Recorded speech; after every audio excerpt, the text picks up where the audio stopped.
Assalamualaikum warahmatullahi wabarakatuh. Apa kabar teman-teman semua? Semoga teman-teman semuanya dalam keadaan sehat walafiat. Perkenalkan, saya Rosa Safirotun Nabilah, mahasiswa Magister Pendidikan Fisika Universitas Negeri Yogyakarta. Pada kesempatan kali ini, kita akan belajar bersama mengenai penggunaan program aplikasi Quest untuk menganalisis butir soal. Nah, tentunya apabila kita ingin menganalisis butir soal dengan menggunakan program aplikasi Quest, hal yang dibutuhkan tentu saja adalah data dan juga aplikasi Quest. Maka di sini saya sudah menyiapkan folder khusus yang berisi data siswa yang akan dianalisis. Di sini saya beri nama data analisis. Kemudian aplikasi Quest itu sendiri, dan yang terakhir adalah sintaks yang nantinya akan dijalankan oleh program aplikasi Quest. Untuk data analisisnya sendiri, di sini saya sudah buat dengan menggunakan Notepad, di mana berisikan identitas siswa dan juga jawaban siswa. Di sini saya mengambil sampel sebanyak 50 siswa yang saya beri kode siswa 01 sampai dengan siswa 50. Namun, apabila teman-teman ingin menambahkan sampel sampai 100 atau 300 siswa, itu bisa saja, tergantung kemauan teman-teman ingin menggunakan berapa sampel siswa. Sedangkan, untuk butir soal yang dianalisis itu sebanyak 30 soal, dengan format jawaban A, B, C, dan D. Jika data analisis siswa sudah selesai kita rekap seperti ini, maka langkah selanjutnya yang harus kita persiapkan adalah sintaks atau perintah yang akan dijalankan pada program aplikasi Quest. Untuk sintaksnya sendiri, di sini sudah saya buat dengan menggunakan aplikasi Notepad juga, di mana sintaks berisi titel atau judul. Di sini saya beri judul analisis butir soal dengan Quest. Untuk data file adalah data rekapan yang telah kita buat tadi, dan pastikan juga nama data filenya sesuai dengan nama data rekapan yang disimpan. Di sini saya menyimpan dengan nama data analisis dengan format txt. Maka pada sintaksnya saya tuliskan data file, yaitu dataanalisis.txt. Untuk selanjutnya yaitu quotes. Quotes adalah format jawaban yang digunakan pada butir soal, di mana pada data rekapan tadi kita gunakan format jawaban siswa A, B, C, dan D. Maka di sini kita tuliskan quotes yaitu A, B, C, D. Setelah itu, untuk format ID kita ambil dari data rekapan yang telah dibuat. Format ID 1-8 kita hitung dari ujung sebelum huruf S sampai pada setelah angka 1. Pada bagian bawah Notepad terdapat keterangan LN1, kol 1. Maksudnya ketika kita meletakkan kursor pada huruf sebelum huruf S, itu kita berada pada line 1 kolom 1. Kemudian apabila kita meletakkan kursor setelah angka 1, maka pada bagian bawah Notepad terdapat keterangan LN1 kol 8. Maka untuk format ID kita tuliskan 1-8. Hal itu juga berlaku pada items, di mana items adalah jawaban siswa. Di sini terdapat keterangan items yaitu 9 sampai 38. Hal ini didapatkan dari apabila kita meletakkan kursor sebelum huruf B, maka pada bagian bawah notepad terdapat keterangan ln1, 9.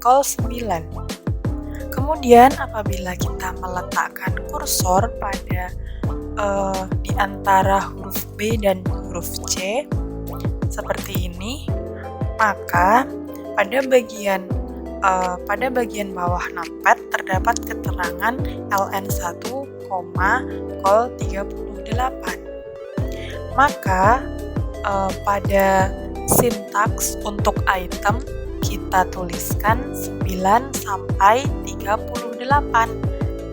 Yang selanjutnya yaitu key atau kunci jawaban dari butir soal yang diberikan kepada siswa.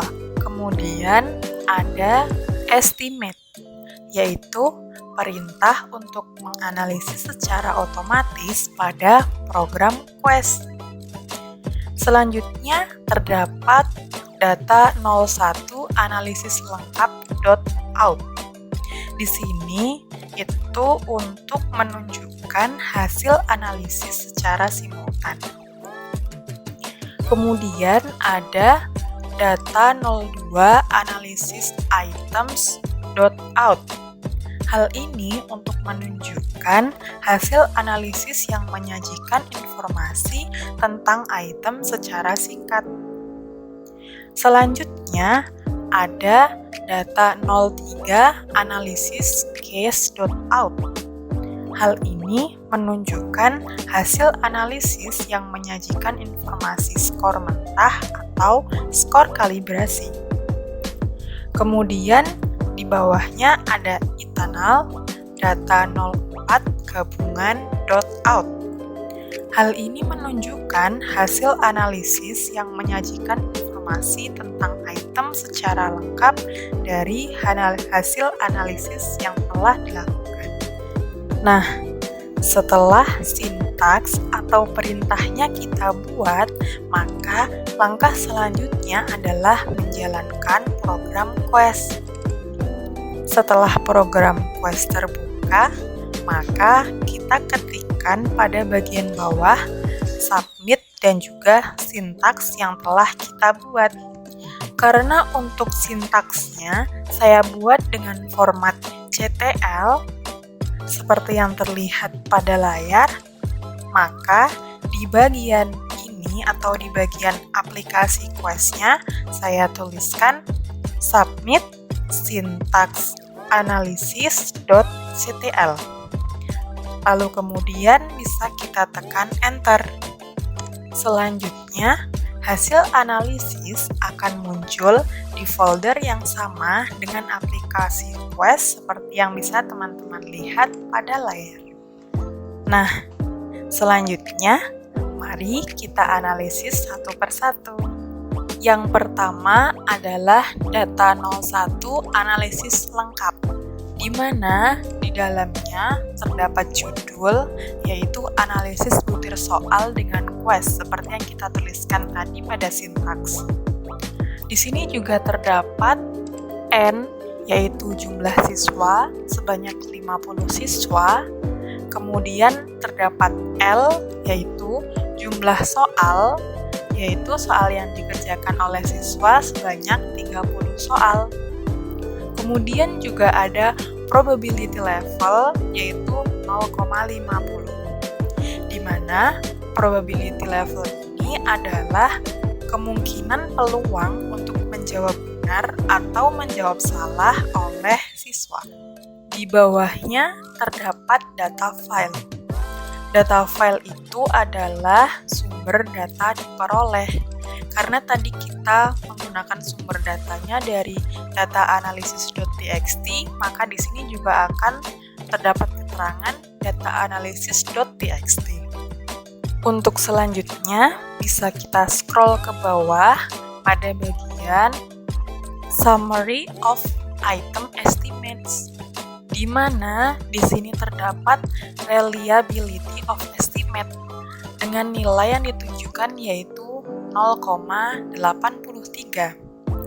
di mana reliability of estimate itu sendiri adalah menunjukkan bahwa reliabilitas tes itu bernilai 0,83, di mana semakin tinggi nilainya, maka semakin banyak item yang fit atau cocok dengan model yang diujikan.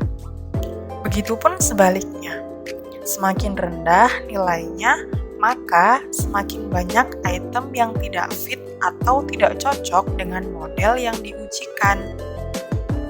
Nah, untuk mengetahui apakah butir soal ini fit atau tidak fit, dapat dilihat dari nilai reliability of estimate-nya.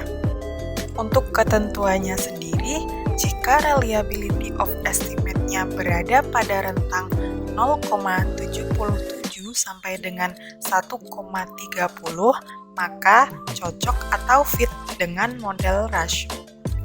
Namun, apabila nilainya lebih besar dari 1,30 atau kurang dari 0,77, maka tidak cocok atau tidak fit menggunakan model Rush, di mana yang artinya terdapat butir-butir soal yang perlu diperbaiki agar butir-butir soal tersebut lebih bagus untuk digunakan. Selanjutnya, kita scroll lagi ke bawah, terdapat item estimates atau threshold, yaitu peta distribusi tingkat kesulitan butir dan kemampuan peserta didik yang dapat dilihat pada layar. Pada bagian kiri ini adalah jumlah peserta didik atau siswa yang menjawab benar pada setiap butir soal. Dan pada bagian kanan ini adalah tingkat kesulitan atau peta persebaran tingkat kesulitan soal, di mana semakin tinggi posisinya, maka semakin sulit soal tersebut. Begitupun sebaliknya, semakin rendah posisinya, maka soal tersebut semakin mudah dijawab oleh siswa. Selanjutnya, di sini ada item fit. Bisa dilihat pada layar, terdapat dua garis titik-titik yang mengapit persebaran item. Nah, item yang fit itu adalah item atau butir soal yang posisinya berada di dalam garis titik-titik ini. Jika posisinya berada di luar garis titik-titik, maka item soal tersebut tidak fit. Dari contoh latihan ini dapat dilihat bahwa item soal yang telah diujikan semuanya fit karena semua posisinya berada di dalam garis titik-titik. Kemudian kita berlanjut pada data 02 analisis items, di mana item estimate atau threshold di sini menunjukkan tingkat kesukaran soal, di mana untuk penggolongan tingkat kesukaran soal ini yaitu apabila dia memiliki nilai lebih dari 2, maka dia tergolong kategori soal yang sangat sukar. Kemudian apabila nilainya 1 sampai dengan 2, maka dia tergolong soal yang sukar. Selanjutnya, apabila nilainya minus 1 sampai dengan 1, maka dia tergolong soal yang sedang. Selanjutnya, apabila dia nilainya minus 2 sampai dengan minus 1, maka dia tergolong soal yang mudah. Dan yang terakhir, apabila nilainya yaitu kurang dari minus 2, maka dia dikategorikan sebagai soal yang sangat mudah. Nah, apabila kita lihat pada item 1, maka dia berada pada kategori sedang karena berada pada rentang minus 1 sampai dengan 1. Berikutnya, kita berlanjut pada data 03 analisis case. Di mana di sini juga terdapat judul yaitu analisis butir soal dengan quest. Di sini juga terdapat case estimate, di mana itu adalah kemampuan peserta didik atau siswa. Untuk penggolongan estimate atau kemampuan siswa, yaitu apabila nilai estimate-nya lebih dari 1, maka dia tergolong peserta didik yang memiliki kemampuan tinggi. Kemudian, yang kedua, apabila memiliki nilai -1 sampai dengan 1, maka ia tergolong peserta didik yang memiliki kemampuan sedang. Dan yang terakhir, apabila nilainya itu kurang dari -1, maka dia tergolong peserta didik yang memiliki kemampuan rendah. Maka, apabila kita lihat pada siswa 01 yang memiliki nilai estimate -0,78, maka dia berada pada kategori siswa yang memiliki kemampuan sedang karena berada pada rentang -1 sampai dengan 1. Dan yang terakhir, kita lanjut pada data 04 gabungan, di mana di sini juga terdapat judul yaitu analisis butir soal dengan quest. Kemudian ada item analysis result. Untuk di bawahnya itu ada item 1. Nah, di sini pada bagian kategoris yaitu A, B, C, D, dan juga missing. Kenapa seperti itu? Karena itu merupakan codes atau jawaban siswa, di mana pada data analisis yang di awal tadi kita tuliskan jawaban siswa atau kita susun menggunakan huruf-huruf A, B, C, dan juga D. Tapi di sini pada kategoris ditambahkan keterangan missing seperti itu. Kemudian di bawahnya terdapat count. Maksudnya adalah di sini pada kategori A untuk item 1 atau soal nomor 1 itu terdapat 18 siswa yang memilih kategori A atau yang memilih A. Kemudian untuk kategori B terdapat 14 siswa, untuk C itu juga 14 siswa, kemudian untuk D itu 4 siswa. Kemudian karena semua siswa itu menjawab untuk item nomor 1 atau item 1, maka di sini missingnya itu adalah 0. Selanjutnya untuk persen, pada kategori A itu mendapatkan persen 36, untuk B 28%, kemudian untuk C yaitu sama 28%, untuk D yaitu 8%. Di sini juga pada kategori huruf C itu terdapat tanda bintang. Kenapa seperti itu? Karena C merupakan jawaban yang benar untuk item soal nomor 1. Itu sesuai dengan key atau kunci jawaban yang telah kita tuliskan pada sintaks yang disusun di awal tadi. Di bawahnya terdapat poin biserial, itu menunjukkan indeks daya beda untuk setiap butir soal. Kemudian terdapat p-value, mean ability, kemudian terdapat threshold, di mana threshold itu merupakan tingkat kesulitan butir. Nah, itu merupakan keterangan untuk item 1 atau soal nomor 1. Nah, di bagian ini, di data 04 gabungan ini, itu akan dijabarkan beruntut dari mulai item 1 sampai dengan item 30, karena soal yang dikerjakan oleh siswa itu sebanyak 30, maka apabila kita scroll ke bawah itu akan menunjukkan keterangan pada masing-masing item dari item 1 sampai dengan item 30. Demikianlah pemaparan saya mengenai bagaimana cara menganalisis butir soal menggunakan program aplikasi Quest. Semoga dapat bermanfaat dan kurang lebihnya mohon maaf. Wassalamualaikum warahmatullahi wabarakatuh.